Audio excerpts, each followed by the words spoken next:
예수께서는 비유를 사용하여 당신이 하나님 나라를 이미 이 땅에 가져온 분이시라는 걸 제자들이나 자신을 따르는 자들에게 알리려 하셨습니다.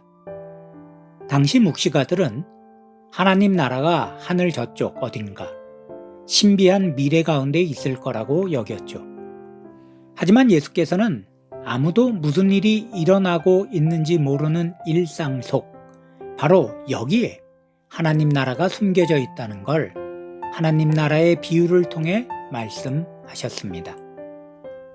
4장은 35절 이하의 뒷부분, 바다를 잔잔하게 하신 이적 이야기까지 모두 하나님 나라의 비밀을 비유로 말씀하시고 그 비유의 의미를 제자들에게 설명하시는 내용으로 구성되어 있습니다. 첫 비유는 바닷가에 모인 큰 무리에게 말씀하신 비유로 우리가 너무도 잘 알고 있는 4가지 땅에 떨어진 씨의 비유죠. 그런데 이 비유를 모든 사람이 다 알아들은 게 아니었습니다. 심지어 제자들도 잘 알아듣지 못했죠. 이에 예수께서는 그 비유를 해석해 주셨습니다. 이는 하나님 나라는 믿음의 눈을 가진 자들에게만 보이는 비밀스러운 나라임을 뜻하죠.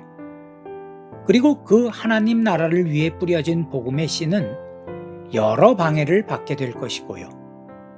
하지만 그 방해를 이겨낸 자들은 결국 그 나라에 들어가게 될 겁니다. 이어지는 등불 비유는 그 비밀스러운 하나님 나라가 결국은 드러나게 될 것임을, 그리고 그 뒤에 자라나는 씨의 비유와 겨자씨 비유는 같은 씨를 모티브로 천국은 율법 준수 같은 사람의 어떤 노력이나 혁명 같은 변혁에 의한 것이 아니라 하나님의 주권적인 의지와 역사로 인해 자연스럽게 오게 될 것임을 의미합니다. 그리고 이런 하나님의 역사는 하나님이 택하신 자, 즉 제자가 되어 예수를 따르는 자들만이 깨닫고 누리게 되는 특권이 될 것입니다. 이 시간 오늘 우리에게 주신 본문의 말씀을 함께 들어보겠습니다. 4장. 예수께서 다시 바닷가에서 가르치시니 큰 무리가 모여들거늘 예수께서 바다에 떠있는 배에 올라앉으시고 온 무리는 바닷가 육지에 있더라. 이에 예수께서 여러 가지를 비유로 가르치시니 그 가르치시는 중에 그들에게 이르시되, 들으라, 씨를 뿌리는 자가 뿌리러 나가서 뿌릴새 더러는 길가에 떨어짐에 새들이 와서 먹어버렸고, 더러는 흙이 얕은 돌밭에 떨어짐에 흙이 깊지 아니하므로 곧 싹이 나오나 해가 돋은 후에 타서 뿌리가 없으므로 말랐고, 더러는 가시떨기에 떨어짐에 가시가 자라 기운을 막음으로 결실하지 못하였고, 더러는 좋은 땅에 떨어짐에 자라 무성하여 결실하였으니 30배나 60배나 100배가 되었느니라 하시고, 또 이르시되 들을 귀 있는 자는 들으라 하시니라.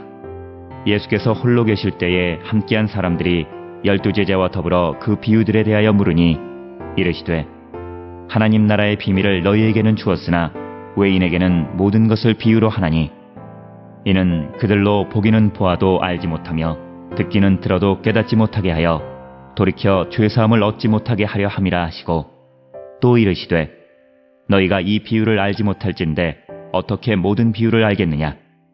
뿌리는 자는 말씀을 뿌리는 것이라.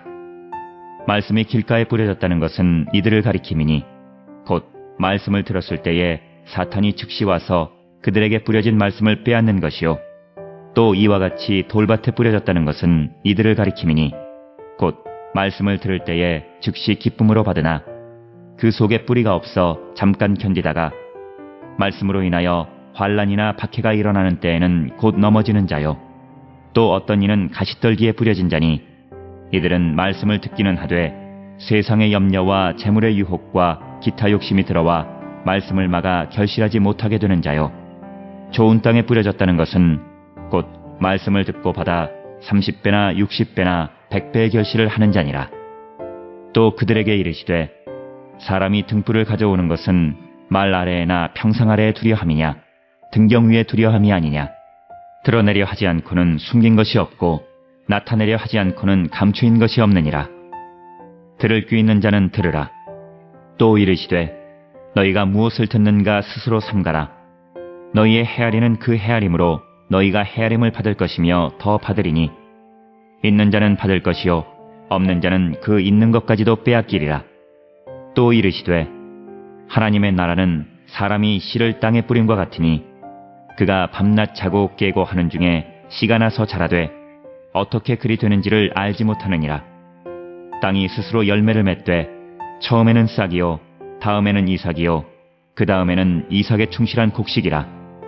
열매가 익으면 곧 낫을 대나니 이는 추수 때가 이르렀음이라. 또 이르시되 우리가 하나님의 나라를 어떻게 비교하며 또 무슨 비유로 나타낼까? 겨자씨 한 알과 같으니 땅에 심길 때에는 땅 위의 모든 씨보다 작은 것이로되 심긴 후에는 자라서 모든 풀보다 커지며 큰 가지를 내나니 공중의 새들이 그 그늘에 깃들일 만큼 되느니라. 예수께서 이러한 많은 비유로 그들이 알아들을 수 있는 대로 말씀을 가르치시되 비유가 아니면 말씀하지 아니하시고 다만 혼자 계실 때에 그 제자들에게 모든 것을 해석하시더라. 그날 저물 때에 제자들에게 이르시되 우리가 저편으로 건너가자 하시니 그들이 무리를 떠나 예수를 배에 계신 그대로 모시고 가매 다른 배들도 함께하더니 큰 광풍이 일어나며 물결이 배에 부딪혀 들어와 배에 가득하게 되었더라.